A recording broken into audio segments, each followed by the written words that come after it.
Born on February 6, 1911, Ronald Reagan was born in Tampico, Illinois.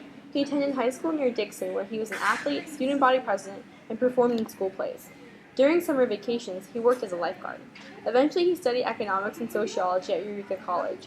In 1937, Reagan signed a 7-year contract with the Warner Brothers movie studio and appeared in 52 movies. As president of the Screen Actors Guild, Reagan became caught up in disputes over the issue of communism in the film industry, and his political views shifted from liberal to conservative, which eventually shifted over to his presidency. In this present crisis, government is not the solution to our problem. Government is the problem.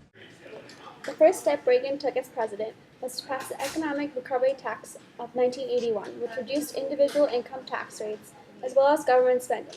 This theory of supply-side tax cuts was nicknamed Reaganomics. Reaganomics, in theory, should have worked, but didn't because of Reagan's defense policy. The increase in defense spending and loss of revenue due to tax cuts resulted in the recession of 1987, also known as the Reagan Recession. Reagan was able to pull the country out of recession by raising taxes on businesses, but the deficit continued to grow as he spent more on defense. Reagan did accomplish many successes on the domestic front. One of them was placing Sandra Day O'Connor, the first female justice on the Supreme Court. He also created the National Commission on Excellence in Education, which established higher standards and accountability for education, parental choice and merit pay for teachers and principals. He also passed the Comprehensive Crime and Control Act, which toughened penalties for drug dealers and kept dangerous people behind bars. Reagan and his wife Nancy Reagan launched the Just Say No campaign, which fought to decrease substance use. During his presidency, Reagan had to deal with the outbreak of AIDS and HIV, where he tried to promote understanding and encourage research. And I've learned that all kinds of people can get AIDS, even children. But it's the disease that's frightening, not the people who have it. I'm not asking you to send money. I'm asking for something more important. Your understanding. At the time, President Reagan lent money to anti-communist nations, including Angola, Afghanistan, and Central America. He felt that communism threatened all and did not agree with softening the U.S. military, seen in his increased defense spending and Strategic Defense Initiative. In 1983, U.S. Marines acting as peacekeepers in Beirut, Lebanon, suffered from a suicide bombing, a foreign policy failure. Meanwhile, Operation Urgent Fury began, an invasion of the Caribbean island Grenada. Communist Bernard Court had just taken over the island, which was strategically close to the communist nation Cuba. And had been planned.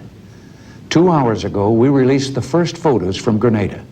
They included pictures of a warehouse of military equipment, one of 3 we've uncovered so far.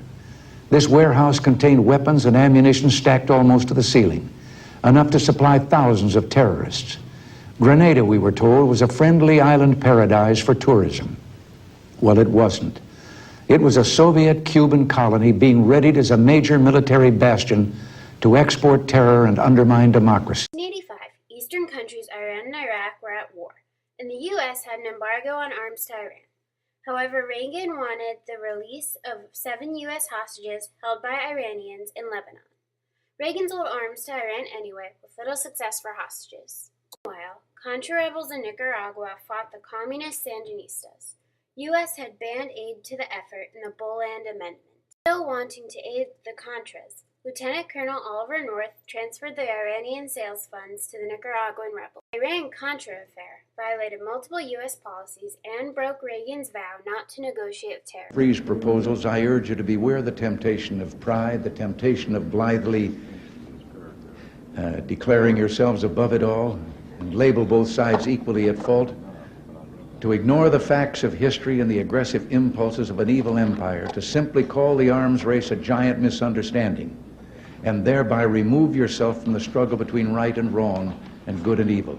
Finally, the Cold War's end can be credited to Reagan's negotiative friendship with Soviet leader Mikhail Gorbachev. The 2 partners signed the Intermediate Range Nuclear Forces Treaty, improving the nation's relationship. In the 1988 trip to Moscow, the president called the empire another time, another era.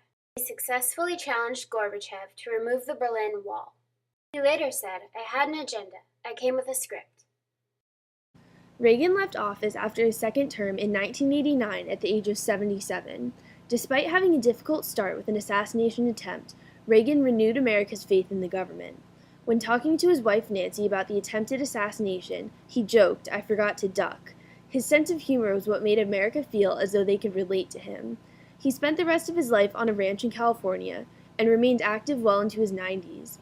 In 1994, he revealed to the American people that he was suffering from Alzheimer's disease through a handwritten letter. The last line said, "I now begin the journey that will lead me into the sunset of my life. I know that for America there will always be a bright dawn ahead." 10 years later, in 2004, he passed away. Reagan will always be remembered for his genuine connection to the American people, his speeches, and his determination. He was even called the Great Communicator for his abilities to speak. Overall, Margaret Thatcher said it best when discussing his legacy. We live today in the world that Ronald Reagan began to reshape with those words. It is a very different world with different challenges and new dangers. All in all, however, it is one of greater freedom and prosperity, one more hopeful than the world he inherited on becoming president.